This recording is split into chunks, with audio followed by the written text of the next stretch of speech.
שמתם לב, כשקיבלתם את המבט הרחב של הפאנל קודם... זה לא שני מסבירנים. כן, יש... כן, זה התפצל לשניים. שאנחנו מוקפים בקומצטות. יפה. אלמוס עידן, שלום. שלום. אני, ברשותכם, אלווה את הדיבור שלי בשפת הסימנים. אני מתורגמן לשפת הסימנים, אני בן להורים חרשים.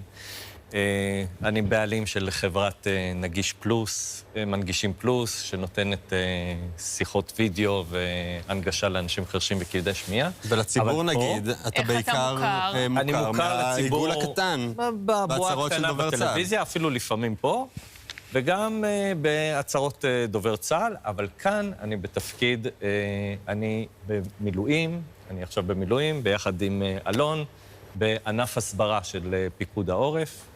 ובענף הסברה יש 8 דסקים, ואחד מהדסקים האלה הוא דסק של אנשים עם מוגבלויות. נעדכן רק קצת הזקות עכשיו גם בביריה ובצפת. אנחנו נעדכן משם גם... אני אגיד גם בשפת הסימנים, יש הזקות בצפת. אז בענף ההסברה של פיקוד העורף יש 8 דסקים, יש, תתפלאו, דסק לחרדים, יש לדוברי ערבית, דוברי רוסית, אמהרית, וביניהם יש גם לאנשים עם מוגבלויות, וזה התפקיד שלנו. אנחנו מנגישים את כל המידע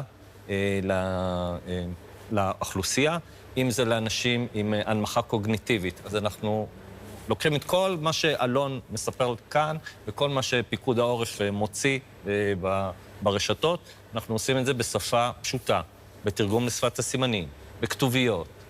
פשוט מביאים את כל המידע שכל אזרח יוכל לקבל אותו ולהתמגן כמו שצריך. איך עשית צפת? צפת. כיכר שם. למה? כיכר שם? מעניין. חשבתי שהרבה תרנגולות או משהו, לא? ציפורים? זה מושב, זה תרנגולות. אתה מושבניק, אז נכון? יפה. אבל בסוף אמרת, אתה בן להורים חרשים, אבל איך אתה מגיע בסוף לתפקיד הזה בצה"ל? איך מגיעים אליו? אז קודם כל, שפת הסימנים זה שפת האם שלי. אני נולדתי לתוך העולם הזה של חרשים וכבדי שמיעה, והשפה הראשונה שלי בעצם היא שפת הסימנים, ותרגמתי כל חיי, בתור ילד, אפילו תרגמתי את אספות ההורים שלי, כן? שם, לפעמים כשהמורה הייתה אומרת שצריך לשפר, הייתי אומר, אבא, היא אמרה שאני תלמיד מבריק.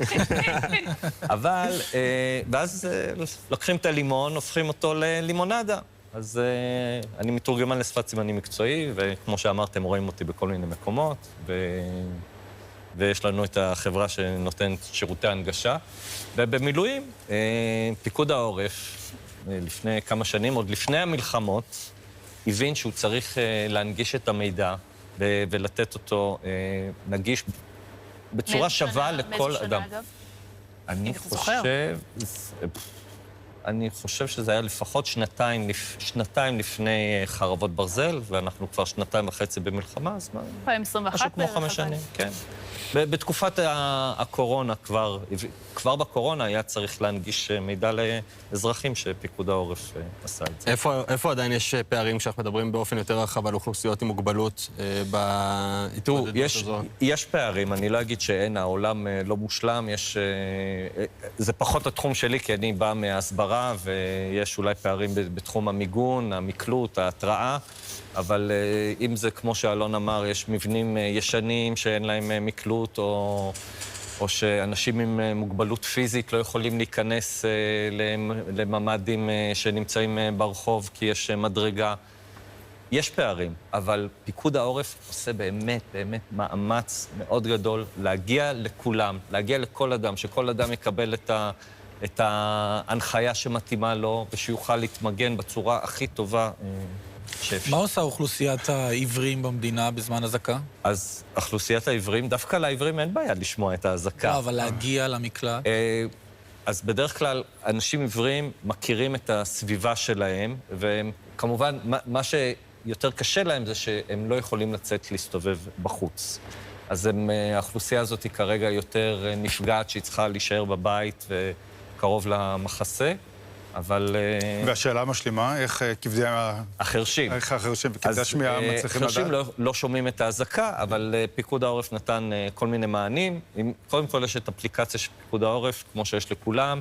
יש את ה-CB, ה-CB עושה רטט, מהבהב, האפליקציה עושה עבעוב ורוטטת.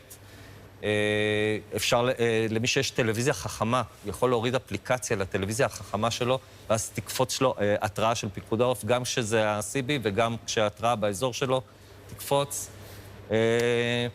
וכרגע עובדים על עוד פתרונות, כי זה לא 100%, עובדים על פתרון שיהיה יותר אישי, אבל... כן, אז בעצם אתה, טל, מעביר את ההצהרות של דובר צה"ל, ושאלה שמעניינת אותי בסוף, איך אתה יכול להעביר, כמו הרוגע שדובר צה"ל מנסה לשדר, איך אתה יכול להעביר גם את זה לשפת הסימנים? אז אני מתרגם מה שנאמר, זאת אומרת, אם כשאת מדברת רגוע, אני מסמן רגוע. וכשבן אדם צועק בהיסטריה, אז כמובן גם הסימון שלי והמימיקה שלי תהיה הרבה יותר גדולה ובהתאם לקול של הבן אדם שמדבר. ובאמת, דובר צה"ל הוא מאוד רגוע, ואני מתרגם אותו בהתאם. אנחנו רוצים ברשותך לנצל את הנוכחות שלך כאן כדי לפרגן לנבחרת ישראל בכדורגל חרשים. תנו לנו גם את טל למטה, אם אפשר, בנוסף. שתוך כדי המלחמה עושים לנו הרבה כבוד באירופה, ומצטרפים אלינו מקרואטיה. תומר דרזנר, ראש המשלחת הישראלית וקפטן הקבוצה, תמיר קחרמונוב. שלום. שלום לכם. שלום. איך התחושות לייצג את ישראל בימים אלה בעולם? וואו, זה לא פשוט, כי הדרך להגיע לכאן לא הייתה בכלל פשוטה. לא היה לנו איך לטוס, חלק מהשחקנים עשו דרך במצרים, חלק מהשחקנים נשארו, הייתה בליגת אלופות במועדונים, ואנחנו באנו לפה, וזה היה מצמרר, וזה כבוד מאוד גדול לנו להגיע להיות פה ולייצג את המדינה. ולהישאר ולהשאיר חותמת גם על המפה. כמה אתם מרגישים שם את אווירת המלחמה? כמה זה נוכח ביחס שאתם מקבלים בקרואטיה? מבחינת האווירת הנבחרות נותנות לו הרבה כבוד הנבחרות. גם נבחרות פה, יש פה גם נבחרת טורקיה, שומרים על גבולות, אנחנו השקענו הרבה על ביטחון, ואנחנו, ההכנה לא הייתה פשוטה, ואנחנו גם לא ויתרנו בשביל לייצג את המדינה בכל המצב. אני מוריד כובע לכל השחקנים, ולנבחרת, באמת, זו קבוצה של לוחמים, עזבו את המשפחות, עזבו את הכל, רק בשביל לייצג את המדינה. זה מפחיד אולי, אבל גם בימים אלה אתם חווים איזשהם תגובות מהקהל, או מיריבים ספורטיביים אחרים בגלל שאתם מישראל, או שאתם לא חווים דברים כאלה יותר מדי? אני כן ציפיתי לפני ההגעה, היו חששות, אולי כן, אבל על המגרש ממש, זה ספורט נטו, יש אלימות קצת, יש פאולים, יש עבירות, אבל ברגע שהמשחק מסתיים, יש חיבוקים והכל טוב וחיוכים, ויש הרבה כבוד אחד לשני. מה עוד אפשר לצפות, לאחל לנבחרת שלנו? איזה עוד יעדים? כמה אנחנו טובים ביחס לנבחרות אחרות בעולם? מה החלום שלכם מבחינת הישגים? האמת היא, היום עלינו כבר לרבע הגמר. זה צעד מאוד גדול שאנחנו ברבע הגמר. ביום שני יש לנו משחק נגד נבחרת קרואטיה. זה משחק בית מאוד קשה, ואני מאמין בקבוצה, ואנחנו נשבור שיאים ונגיע לרבע הגמר. תומר ותמיר, אנחנו מודים לכם מאוד שהייתם איתנו, ומודים לכם על הגאווה שאתם מביאים לנו. מאחלים המון בהצלחה, וכולנו מאחוריכם כאן. ואנחנו, יאללה, תביאו ניצחונות. תודה רבה, חייבים. תודה לכם.